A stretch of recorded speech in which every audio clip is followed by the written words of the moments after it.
Peace, peace, peace. It's your brother the Peace. Naturals with Sergeant D Bun. And right Peace. now, What's crap? yeah, go ahead, bro. Go ahead, introduce I yourself. was just saying, what's cracking? Debunk, wake your ass up. Yeah, boy. Yes, sir. And this is Unified Solution where it takes us, you know what I'm saying? And right now we're having a build about saving Black and Nobel and our other Afrocentric bookstores in the age of Amazon and automation and whatnot. But go ahead, brother. You were saying something real quick? I was saying that that is a positive build. I was glad that you wanted to cover this topic because it fits right into our narrative of uh, coming together. Because it looks like individually these bookstores all use the same source for most of their books. They all got the same a catalog, not the exact same, but similar catalogs. So when I go to Baltimore and I go to everybody's bookstore, I go to Black and Nobel, I might see the same material.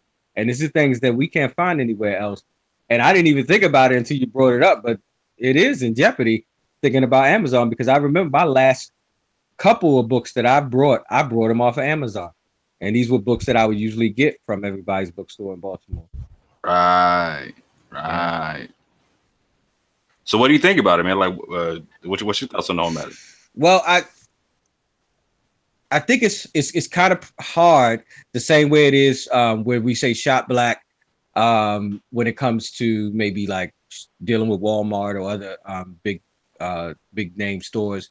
It's kind of hard because most of us are working on budget, so we're looking for the cheapest price possible, and they definitely can beat us out on the price. So we're gonna have to make that sacrifice, and I think it's just hard. So I think that we gotta try to make it, try to meet that balance of trying to find it and make it as cheap as possible for the consumer. And I think that's going to be kind of hard. And the only way to probably do that is if each one of these bookstores kind of find some way to link together and buy maybe the product together. And that way you get a cheaper price and stuff like that. They also come together and start maybe their own Amazon or something like that. So I think we got room. I just think it ain't going to be easy, but that's the process of coming together. That ain't easy either. So if we get that done, I think we can do this easy. Right. Hold on real quick, fam. Let me get my screen share on real quick. I'm trying to see what I can show real quick. I'm trying to show. Excuse me. I'm trying to show the family what's popping, what it is right now. Can you see that, brother, man? I can see it. Absolutely. Okay. So this is well, hold on. Let me first go to something real quick. This is a news article from Philadelphia breaking down the fact that Black and Nobel last June had to launch a GoFundMe campaign, right? Wow. They launched and fam their goal was $250,000 because they're not meeting their sales goals and whatnot, right? Mm-hmm. And so right now, I mean, you can see this, yeah. Mm-hmm. Okay, so their goal is 250,000, and they started last June, July, whatever. You know what I'm saying? They ain't even 10 grand yet. You know what I'm saying? Wow. They're not even. So we're about to lose one of our major Afrocentric landmarks. In the sense that this isn't just a bookstore. This is a place where people come and do lectures. They sell videos. I mean, a whole bunch of stuff, man. It's a communal spot. You know what I'm saying? Yeah. But so we have an issue we got to address as a Pan-Africanist community, right? If you're Afrocentric in any way, shape, or form, we gotta start looking introspectively, right? So for instance, the very people who are going in Black and Nobel and giving lectures are actually part of the problem. And let me explain why. If you're an author and you have books on the shelf of Black and Nobel, but then you also offer your books on Amazon, or you sell them print to order on Lulu or on any kind of print to order website like that, you're giving competition to Black and Nobel. You're taking money out their pocket. You're taking food out their mouth. Right. And as someone who comes, like, let's say you're someone who has a book in the store and you come give a lecture there, you're being antithetical to the cause, and you're biting yourself in the foot at the same point in time, because if Black and Nobel goes out of business and you're supporting them going out of business by selling your books on Amazon and Lulu, when they go out of business, you have one less spot to go give a lecture. And it won't just be Black and Nobel. When they go down, it's gonna be a domino effect where all the Afrocentric bookstores are falling. So we live in Washington State, fam. So we live in a place of coffee shops and bookstores and whatnot, right? We watch Borders in Barnes and Noble get shut down by Amazon. You feel me? And so, I mean, we got to get real serious about how we're dealing with this as conscious consumers and as conscious producers. So if we're authors, right, we got to make sure that we're not offering our books on Amazon, that we're specifically offering them through the Afrocentric bookstores or Afrocentric online resellers, etc. You know what I'm saying? If we're using a print to order site, we got to make sure we have to develop our own print to order websites, but also have them link up with the Afrocentric bookstores and whatnot. So check this out, fam. There's another thing to this, right? Like, so bookstores themselves are disappearing in the neighborhoods, right? In the age of Amazon, right? So this is something that we need, that we can preserve uniquely within the Afrocentric community and the Pan-African community that's not going to be preserved anywhere else, right? The concept of a neighborhood bookstore, a communal bookstore, right? A place where you can come buy a book, hear the new local band, come hear the new up and coming speaker, etc. Come hear the new politicians, etc. You know what I'm saying? It's gonna like that. That's gonna be a concept that in 10 years, the concept of a bookstore is gonna be like the concept of an 8-track tape. You feel what I'm saying? Yeah, absolutely, absolutely. Damn. Yeah, go ahead, Bill, real quick. Go ahead. But yeah, because as you were talking, I'm thinking there's one problem, and I forgot about, because the same thing happened when the black brother up here in Washington, in Tacoma, who had his bookstore. When I first got here, that's where I used to go to the bookstore, get my incense and all that stuff, check out the new books. And he went out of business. And, you know, there was a group that was supporting him, supporting the community that he was a part of. And it's complicated up here. We know the dynamics, but some people would call the area was in Hilltop a black community, but I wouldn't categorize it as that. It was so mixed. But it had a high concentration of black people. And, people felt like that was gentrification when that brother got shut down. But honestly, as I watched, he got shut down because nobody patronized him. And so I'm thinking the problem also is that maybe I don't think people are reading as much too, which is problematic in itself. So, and we need to deal with that too. And I think the real problem would be maybe the younger generation. We need to get them more in tune and more inclined to read a book as opposed to watching TV, a movie, a documentary, something on YouTube. But you bring those things in conjunction because, like, for instance, I notice a lot of young people are very into like conspiracy theories and things like that. But I guarantee you none of them have read any books that give deeper insight into these conspiracies. They just go on what they say on YouTube, which has some truth, but you miss. It's like watching a movie. Like if you watch Harry Potter, okay, but the people who read the book was like, man, the book was way better. You get more information and more detail. So I think that might be a problem too. And if we can deal with that at the same time, trying to save the bookstores, that's something we got to deal with. See, I'm with you. Like the whole format's gonna have to change, period, right? Like the way bookstores are run, period, got to change with the times. But on top of that, so we as the older generation, like we keep talking about, we got to show the younger generation an example. We can't just talk like, hey, you got to do this, you got to do this. We have to show them something physical, right? So we have to give them a blueprint. How does this work right now, right? So we have to show them, hey, check this out, fam. We will use Amazon for buying all kind of books, right? We just refuse to use Amazon for buying Afrocentric books. Right. It's a partial boycott. People understand the concept of a boycott, but I'm talking about a partial boycott, right?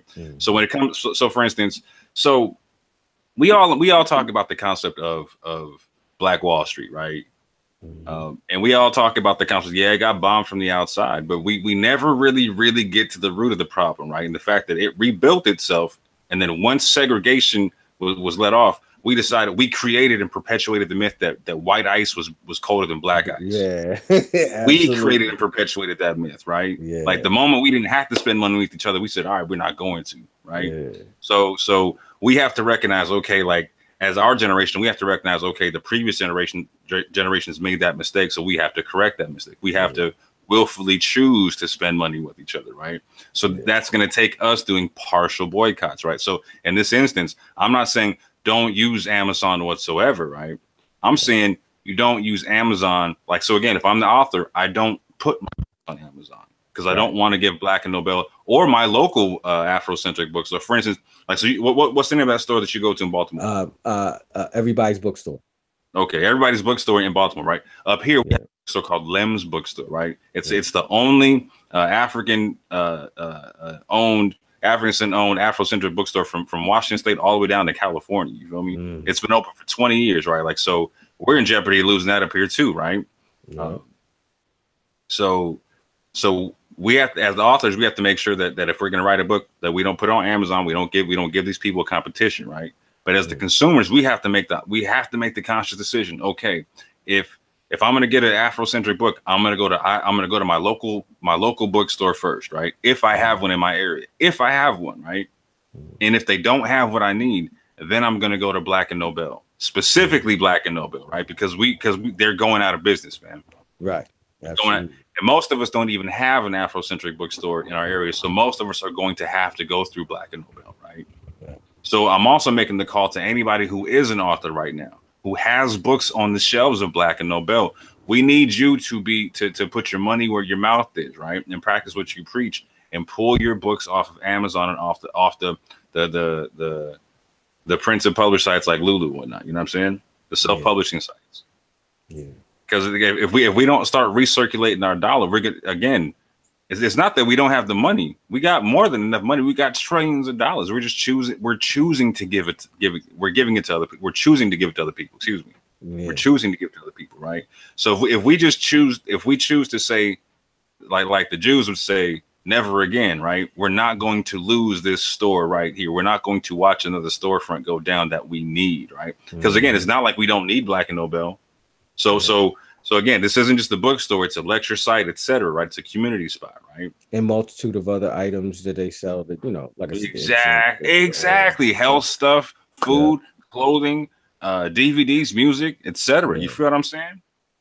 Again, Amazon, okay, I come from the generation, fam. I used to go to the mall, right, and go listen to all the DVD or the CDs and whatever. I used to buy singles and all that. You feel me? True, dude. Yeah, you feel I come from a whole different generation where like the storefront was the thing, right? Like nowadays, automation is taking over everything, right? So so again, we don't even have the record store no more. You feel me? That's true. Come on now, fam. Like how are we African descent people? We don't have a music store. We don't have a record store in our areas, right? Yeah. It don't make sense. So these bookstores and whatnot, they're a base bookstore, but they're a base for everything else. You see the music sold there, you see the movies sold there, you see the clothing sold there, you see the food sold there, all that stuff, right? So we have to draw that line in the sand and say, here and no further. Here and no further, right? So here's what I'm saying. I'm challenging everybody within the sound of my voice, right? I'm not saying don't use Amazon. Buy whatever other books you want to buy on there, right? You know what I'm saying? Buy whatever used books you want to buy. I'm not saying don't do that, right? But we need to make the firm decision not to use them to buy Afrocentric books or any print to publish sites for Afrocentric books, right?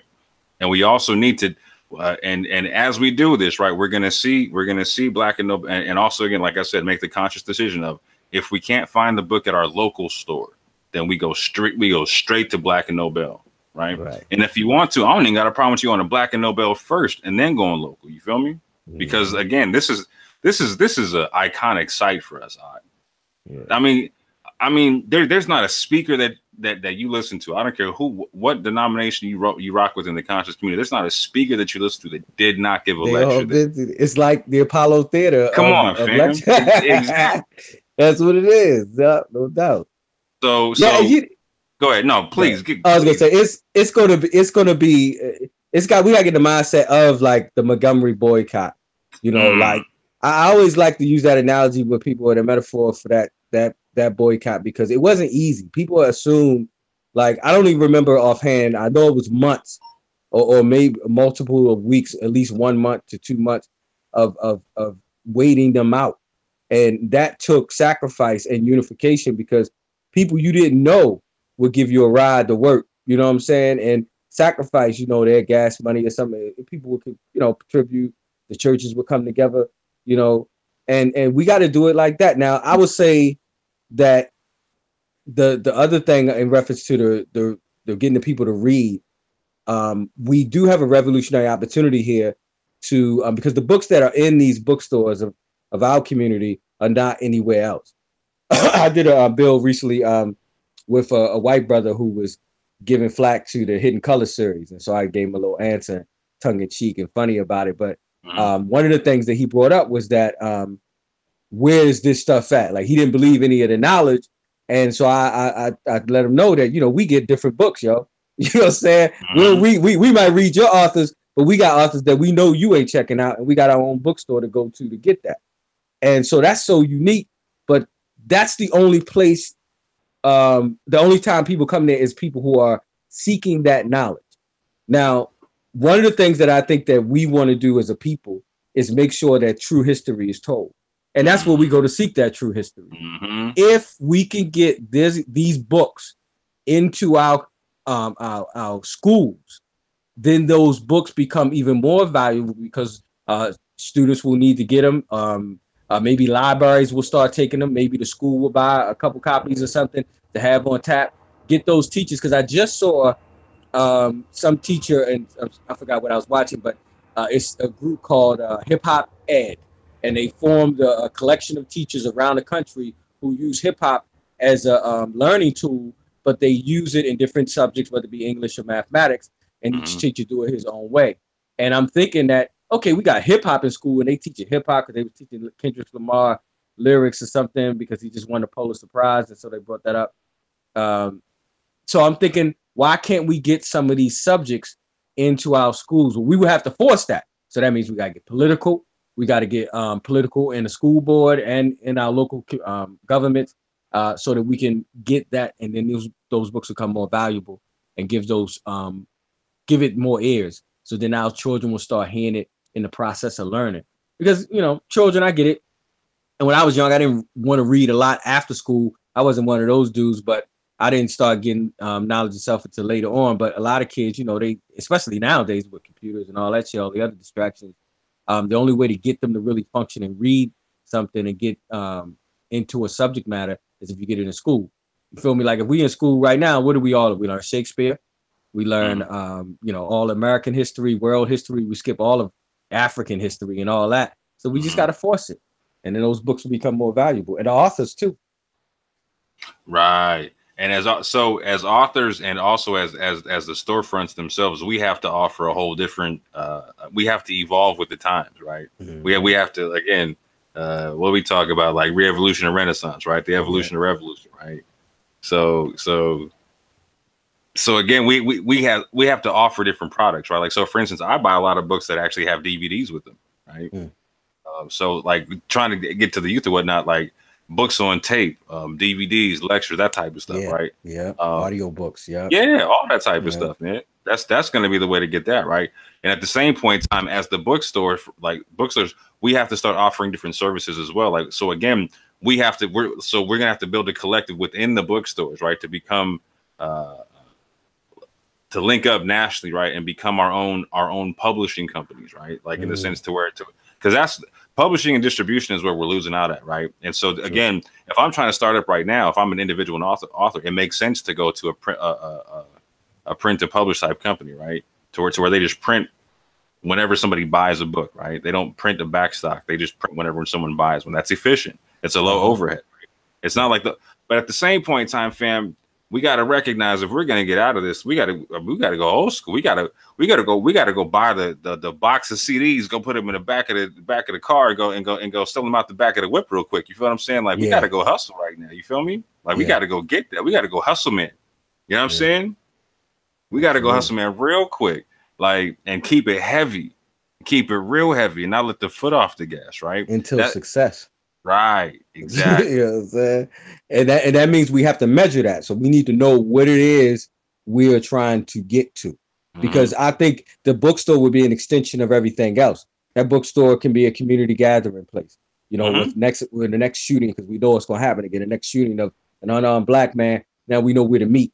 And then we can go, you know, beyond the church, because a lot of times the church becomes a meeting place, and some people don't show up because they fear of being proselytized to, you know what I'm saying? And that's a universal place. You know, that's just knowledge there. And it could be a social gathering place. We need that. And I think we touched on that idea the last time we talked about connecting that to one of our cannabis projects, where we could turn that to kind of like a coffee shop of the Netherlands in Amsterdam, where, you know, people go sit, they might smoke, they might drink a little bit, no alcohol, but just some tea, maybe some coffee or whatever, maybe some juice, whatever you want to drink. They buy a little bit of food, but you can have your poetry slams, your shows, whatever that may be. And I would assume that we probably don't want, you know, gangster shit, but you know, it depends on the place you at and with the content, with the reason of the content for it, because I do think that we got to touch into that genre of people within our community. We got to get them into the bookstore. And there's a way to get them in there, because the bookstore that I went to in Baltimore, I got turned on to Don Diva in that bookstore. And a lot of gangsters read it. And that's why I realized that people may not be reading. When I got here and I tried to push the Don Divas, they sold for a minute, but only because people liked the covers. And when they didn't read the book, so nobody was interested in the stories, they just wanted to see the covers, and you know, it just fizzled out. But I think that, you know, we can get into that genre of people and make sure that we get books that cater to them, get them, and get, you know, all types of people, and don't stop at just Black. Explore your community. If the community is fully Black, then you're cool. But I'm pretty sure most of our communities now are a mixture of Hispanic and Black, especially on the East Coast too now.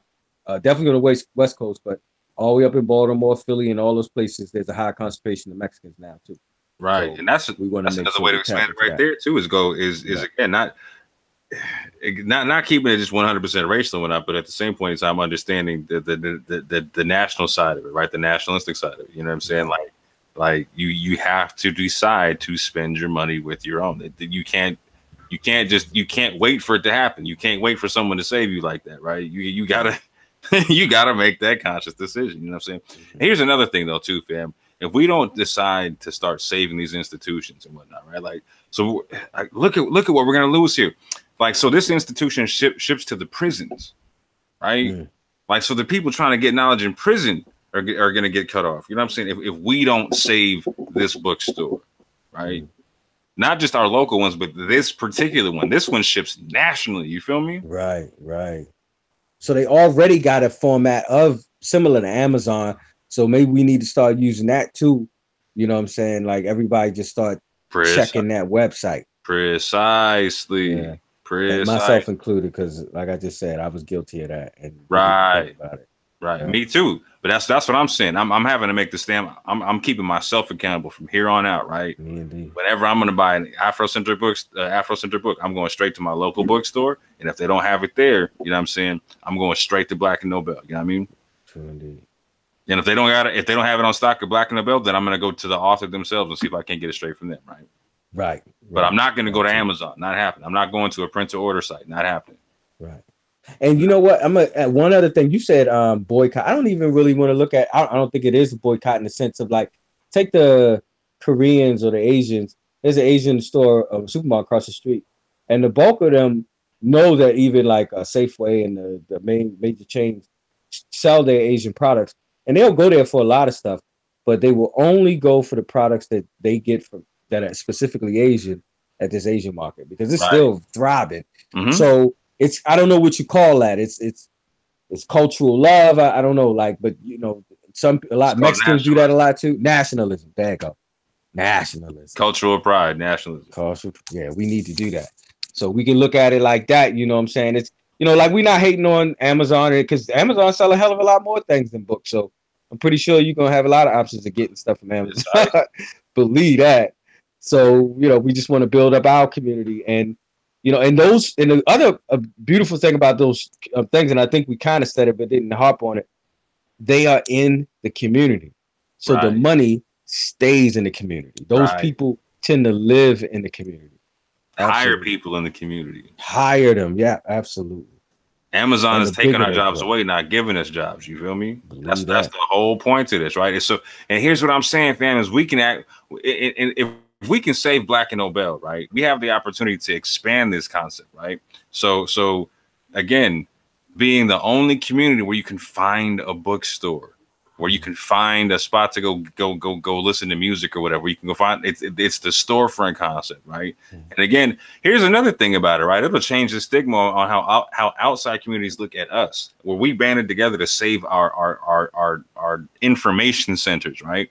Not only that, you know what I'm saying, we're preserving the ability to have information centers to where other people aren't doing it. You know what I'm saying? Like, that's going to change people's minds. Like, oh wow, they really got together and saved that bookstore.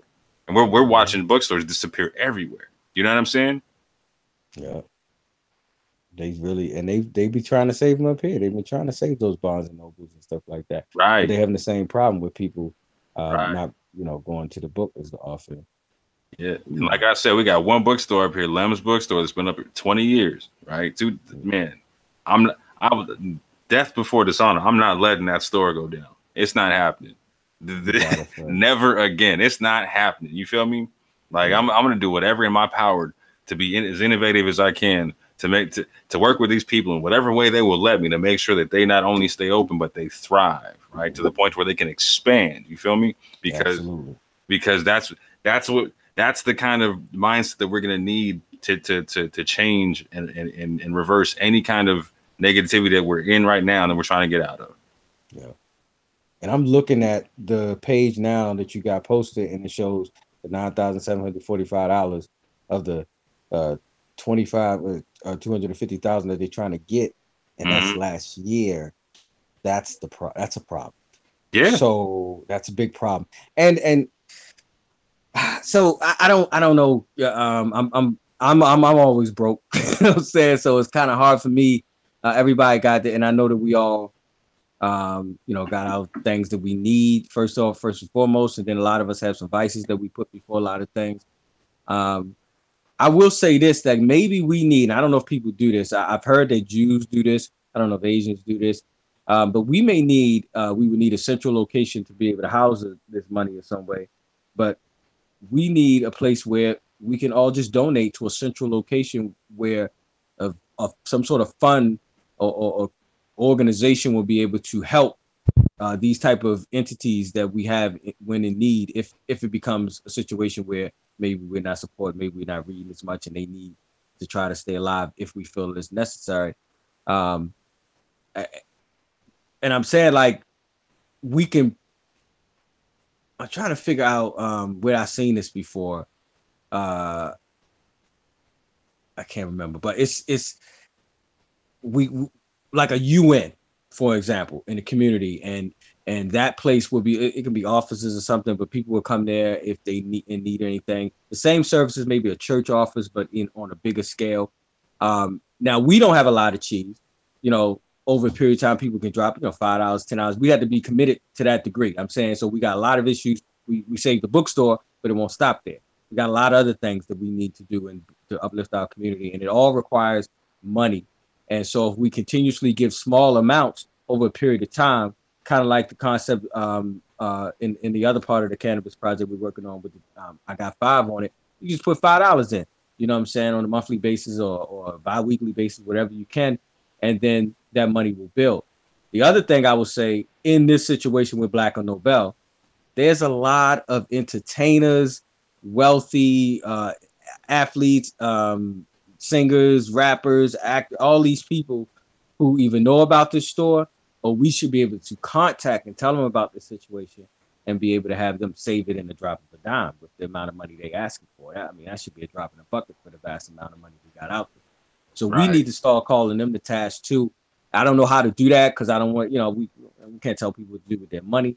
But I think we just hold them to their word. I mean, if you say that you for the community, but if we got to come together, we got to show unity within ourselves, because if I'm gonna say Jay-Z or something like that, I mean, every Tom, Dick, and Harry can come tell me or ask me for money for something because they think it's important. But if the whole community stand together as unison and say, damn, man, we want this, then somebody will probably give us some cheap. Right. Truth is, I don't believe that our entertainers are ever going to come through and be part of the if they come through, they're not going to be the leaders. They're going to be the followers, right?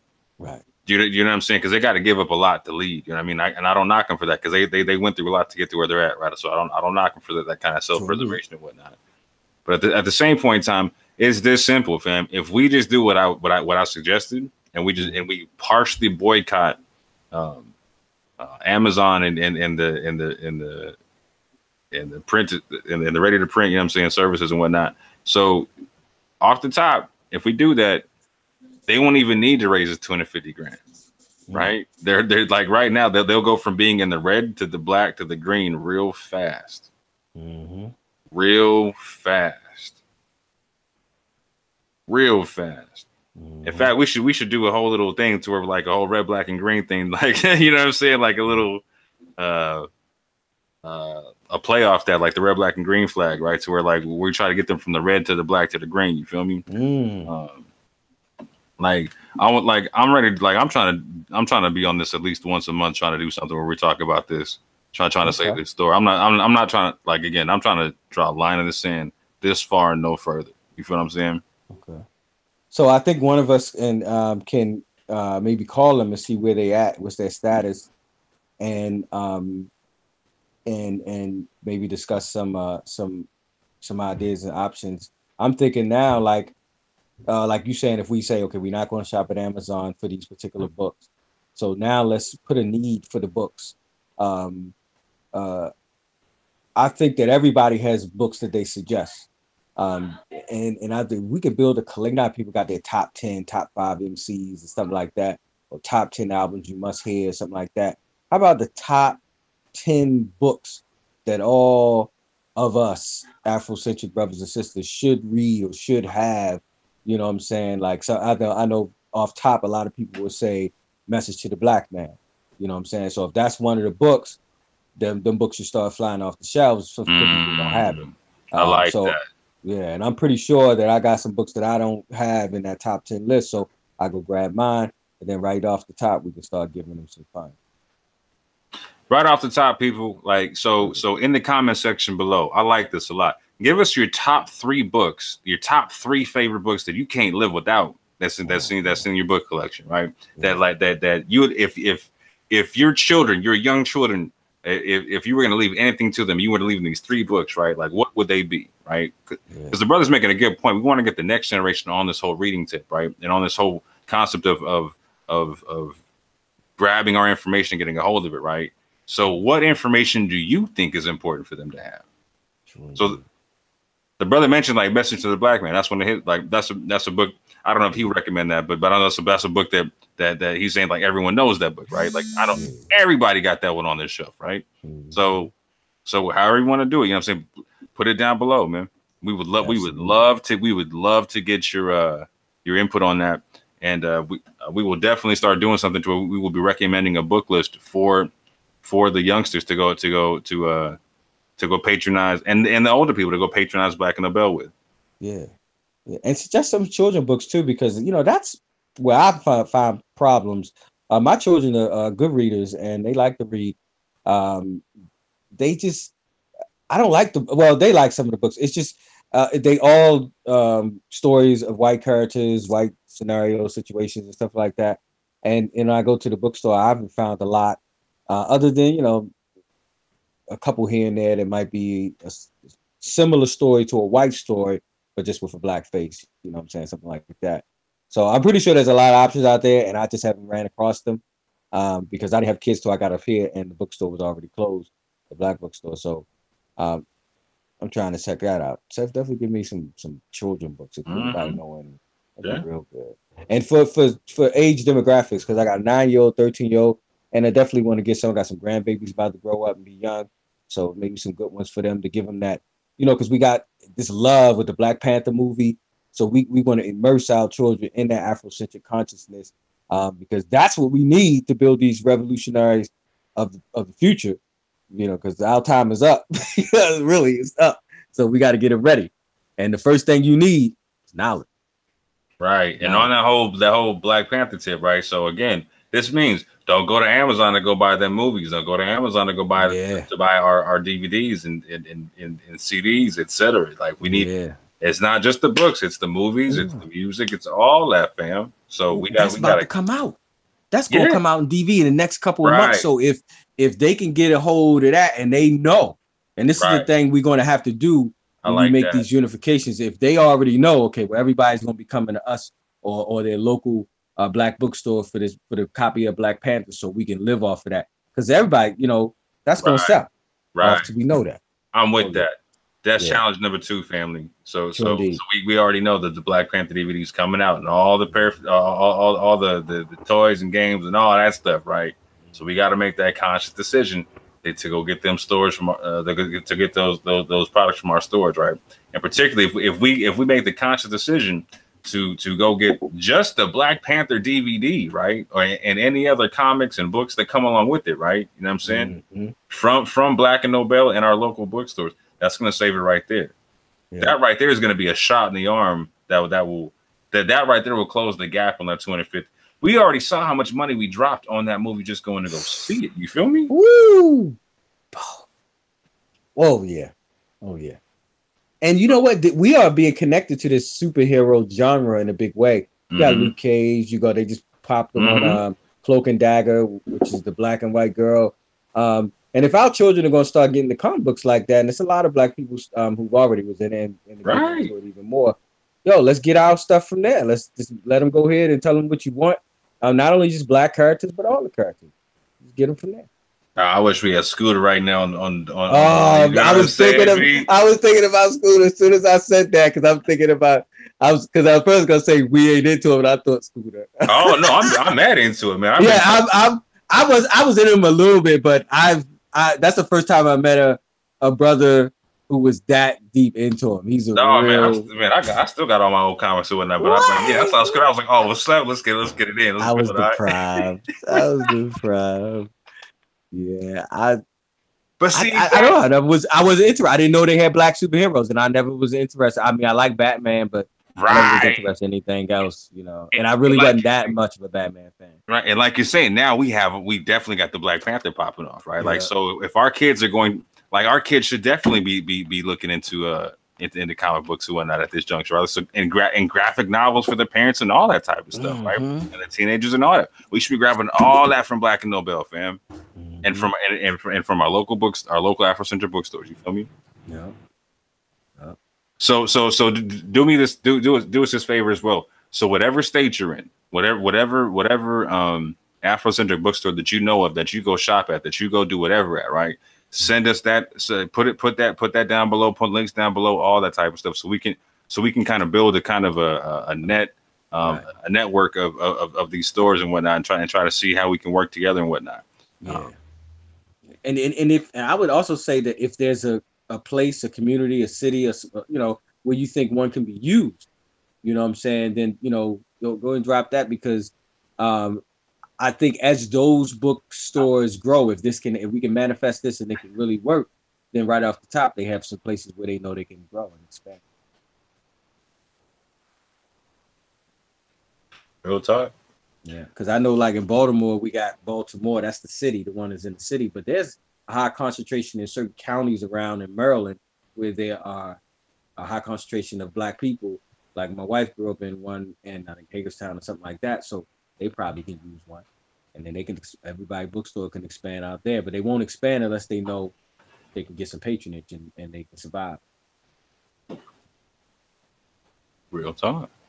Real talk. Oh, we got homework then, most definitely. Sure do.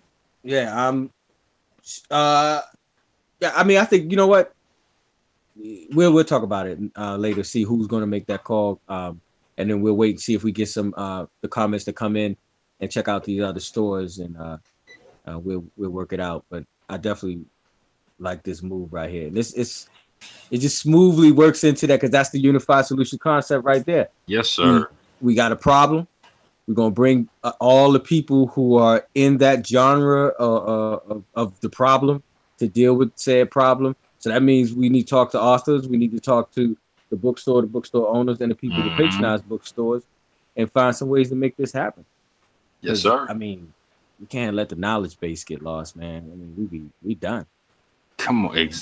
Exact. Knowledge base. Come on. You can't even find, I mean, you can't find this stuff nowhere else. I mean, I'm thinking about that when I told that white dude, like, that means that really, because they taken our generation to a degree, our younger children, they are so obsessed with, I call it the MTV culture. Party, fucking, drinking, get high. We kind of attribute to that too. We started a little bit. So, but I mean, we had most people I knew at some, we still had a connection to these Afrocentric knowledge bases. You know what I'm saying? I remember my mother dating a dude who was Afrocentric and wanted us to learn Swahili. I remember seeing brothers downtown, you know, the Israelites and everybody like that. You know what I'm saying? So I just knew it was there, and I'm pretty sure some of them do. So I can't say all of, because there's some young cats who still got it out there, but we losing a lot at the time, and if we lose the knowledge base, then they ain't even got no place to take people. You know, you can't take your unwoke friend to Black and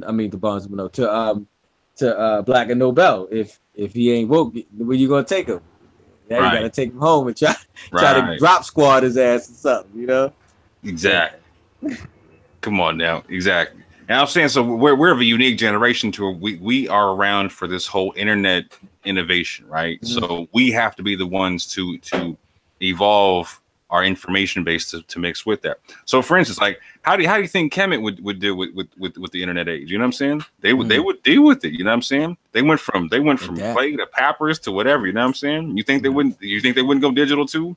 Not along with having the papyrus and along with having the clay and all that type of stuff. Yeah. I got one more point about reading.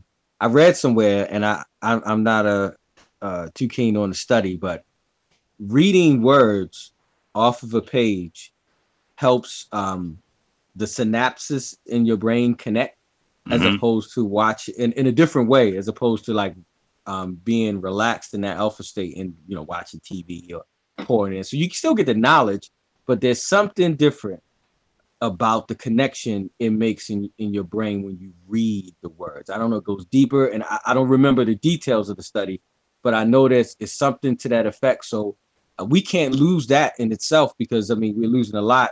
They want children to use tablets, you know, and stuff in school. So we're going to have to bring that back to the house, you know, reading. I try to do it in my house with the kids. You know, like I said, I don't have no problem right now because they read on their own and they try to write books and stuff like that. But you got to keep them in that. I'm losing them on the tying shoestring thing. They tie their shoestrings and whatnot, and they just slide the shoe on and on. Some kids are going to, you know, straps. So we're losing a lot of things with technology, but I think reading is one that we definitely don't want to lose. Right. Yeah. And the camelback off that, like, so we talked about on previous bills the concept like Umar Johnson trying to build the school, et cetera, right? Right.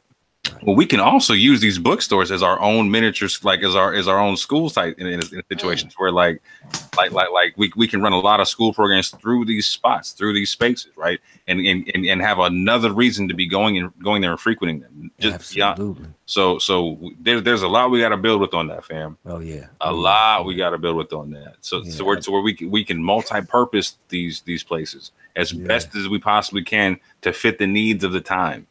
Yeah, to fit the needs of the time. And again, that was perfect. It's like a bunch of satellite schools instantly. Instantly, you feel me? Instantly. Yeah. With our own books in them. Instantly. Yeah. Ready. After school programs, all types of shit. With our own lecture circuit already set up in there for our people to go. Come on, fam. It's already there. You know, I say we say that a lot though. I think we back and forth on that and say it our way that we have the tools to solve all the problems we have. The only thing missing in this situation is bringing the powers of people together to make it happen. That's it. In every situation, that seems to be what's manifested. So let us take that as a note that, you know, all we got to do is come together and do what we know needs to be done, because we all know it and we all say it. We all know it. But I'm shocked at what you just showed me. I'm shocked that this been going on for a year and I didn't even know about it. I've been out of the loop a little bit, but damn. Right. Yeah. Think about all the channels and media venues out there that you can think of that aren't talking about this. Yeah. I'm not gonna say no names. I'm not gonna say no, but you know who y'all know y'all listen to, and you're not hearing about this. Wow, that's true. That's true. There's a lot of black radio stations, TV, own TV networks, and everything that this, yeah. But they'll show Martin 100 times a day, 100 times a day. Come on, okay, man. Yo, I don't even like watching it no more. I used to love that show. I'm sick of it. So like 5 different channels, and I just. It's sad. It's a sad situation, and this is disappearing. Right. Yeah. And you can't get Martin Lawrence to cough up $250,000 to save Black Nobel. So, nope. You can't get Will Smith. You can't get LeBron James. LeBron James. And he's from Philly. Man, Will. Son. And Will is intelligent, yo. I didn't want to say that, but yeah. That dude got accepted to MIT. He should be all about the knowledge building. You know, come on, man. Come on, man. And look, I can't say his wife too, Jada from Baltimore. Mad money. That's a drop in the fucking bucket. Son. And how much money did they give to Farrakhan? Oh, that's me messing stuff up. Hold up. Yeah. There we go. How much money did they give to Farrakhan and the NOI? You know what I'm saying? Like, so if you got it, and so for the rich people, this is the part that kills me. Is donating stuff like this is a tax write-off. Yeah. Yeah. So for our people, this is why I don't put a lot of stock in our entertainers, right? Like, it's free for them to help us. Yeah. They can actually get money for helping us. But you know what? I just remember the interview I watched recently with Umar, ironically. And he was talking to a brother on a radio station about that. He was like, well, about his school and funding his school. And he's like, well, why don't you go to, some of these rich people, rich and famous black people? He's like, look, I get emails from them and stuff. He said, I got a lot of them in my contact list and everything.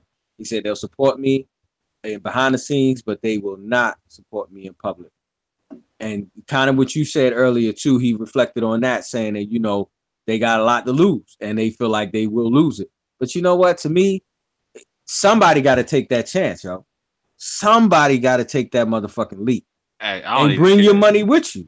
I don't care. And I like you said, I don't really think that it will happen, but I also think we need to challenge them by saying it, because I also hate when people get real happy when they see them donate or do something positive and people are, oh, look, they did this and they get, but if you look at what they do and when they do it, you'll see there's an alternative motive behind it, usually. From what I've seen. And when you see them don't donate here, then you see there's a problem. I'm with you, but see, like, so you and I both come from the era of Michael Jordan, right? We saw that whole joint just take the world by storm. Mm-hmm. Yeah. Like, I don't care. I've never seen anybody more famous than Michael Jordan and Michael Jackson. Me neither. I'm nothing close. But we're talking prior to the age of the internet, right? Right. This is universal, worldwide, all races, all creeds, everything. Oh yeah. Everybody, yeah. Yes. Like the Dalai Lama knew who they were. You feel me? Mm-hmm. You know what I'm saying? Priest in Tibet chilling on meditating on a pillow knew who they were, right? Mm-hmm. Now Michael tried to get like Jackson tried to get conscious towards the end, right? He started figuring stuff out. And I'm cool with him taking a minute to figure stuff out because he came up in the system. So he had to work his way through a lot of stuff. Michael Jordan. Same kind of thing, not the same kind of thing, similar. I'm with that, but Michael Jordan's a little bit different to me, right? Yeah. So again, like we watched the whole brand get built around this guy, from Nike to his own brand, own brand. So when it became his own brand, we were supposed to see something change. We didn't see nothing change, right? Nothing. we didn't see no jobs come to the hood. Nothing. We didn't see that. We see all his stuff getting made outside higher prices. Right. Right. Prices. It's cheap. And he knew we was buying them. He knew it, just like the other people who know, like Tommy was a Hilfiger and all that. When they asked him, and he's like, "Yeah, I know they buying them." Mm-hmm. Yeah. So when the Jordan brand came out, you know what I'm saying, and I saw that he still kept trying to charge out the arm and leg, and I was like, "Oh, really?" I was like, "What's up with the Chris Webber shoe? What's up with the Shaq even had his cheap shoe, right?" I started buying Reeboks all day because Reeboks were the affordable ones, right? Or And One, right? Or I'd go cop the Stephon Marbury's because Stephon Marbury was specifically like, hey man, I'm gonna go. I'm trying to make sure my stuff's affordable for the kids in the hood. I'm the kid. I'm that same kid. So I'm trying to make sure that kid can afford that. He don't gotta go be a stick up kid to go get some shoes. You feel me? Yeah. But then you got people dying over Jordans now still. You feel me? Still over some shoes, yeah. Displace value. Like Jordan got to displace value. He makes enough money right now to just drop $250,000 like it ain't nothing to Black and Nobel. Come on, man. That's nothing to him. Not he loses that much in one night gambling. His accountant can rob him of that money. He would probably miss it. Unless he wouldn't even know it's gone. He wouldn't notice it. I don't think he would notice it. He loses that much one night gambling, family. Come on. Man. Come on. That's crazy. That's what I'm saying. I don't put stock in the entertainers. If they come along, cool. I'm not even worried about it. Yeah. If they don't, cool. I'm not even worried about it. You know what I'm saying? Like we don't got the same type of people. Like so, like in the 60s and whatnot, right? We had our people come out in droves, right?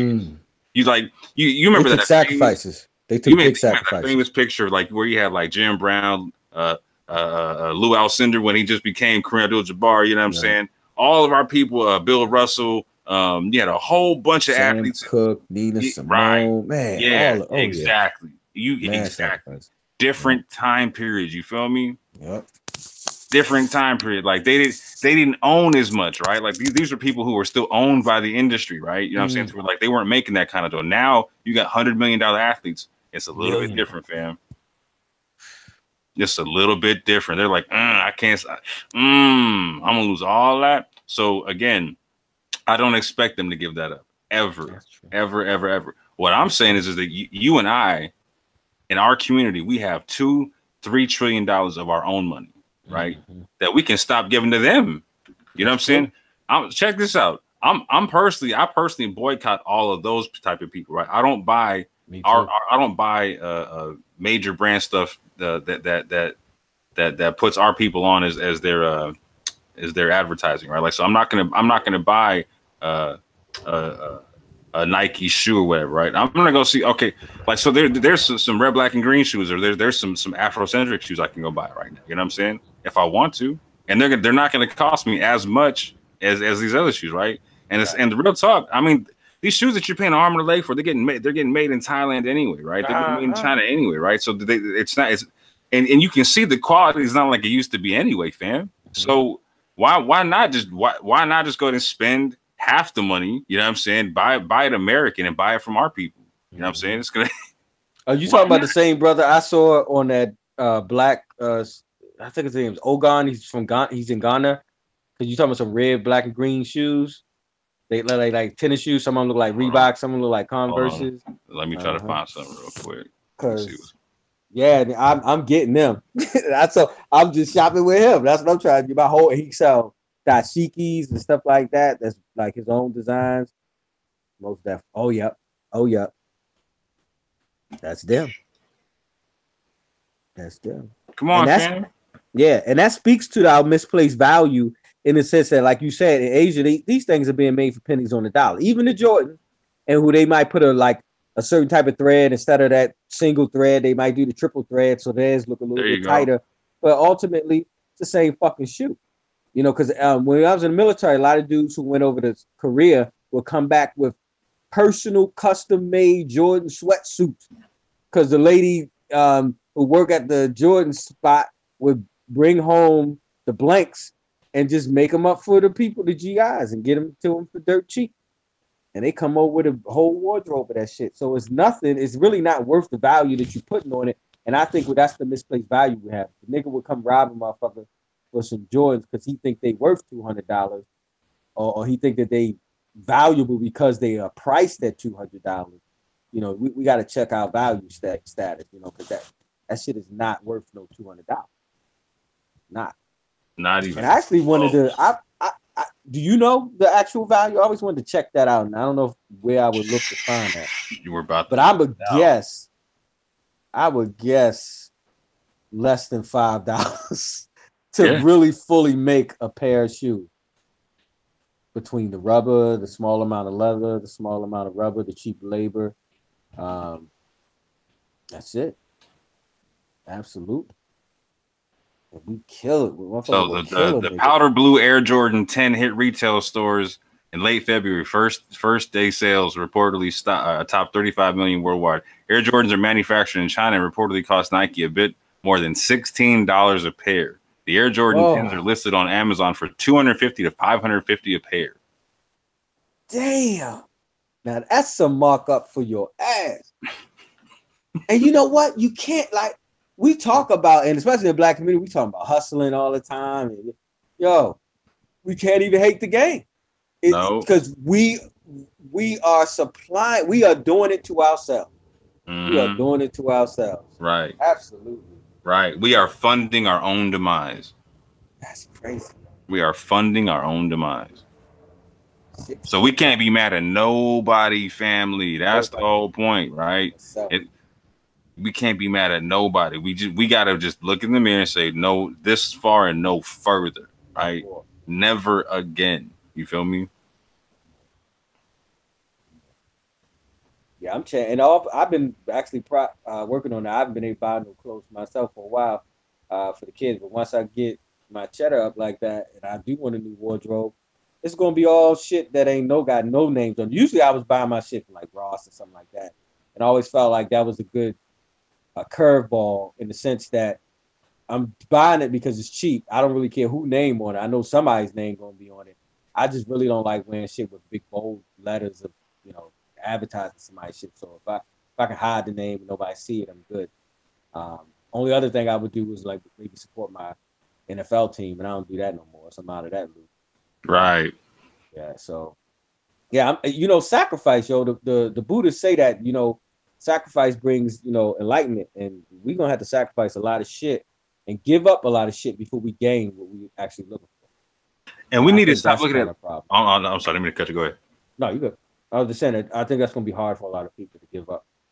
Right. And we gotta change the mindset of seeing it as a sacrifice. Because again, we're seeing like, oh, we have to sacrifice to spend with each other. No, fam. Like I'm saying, like if the moment we start spending with each other, like it changes the game. So like again, if Black and Nobel wouldn't have to raise extra money if we started spending with them, right? They'll be able to create jobs doing so. They could expand by doing so, right, and create more jobs by doing so. Like so, it's not a sacrifice to spend with our own. It's an investment to spend with our own. It's a big difference, right?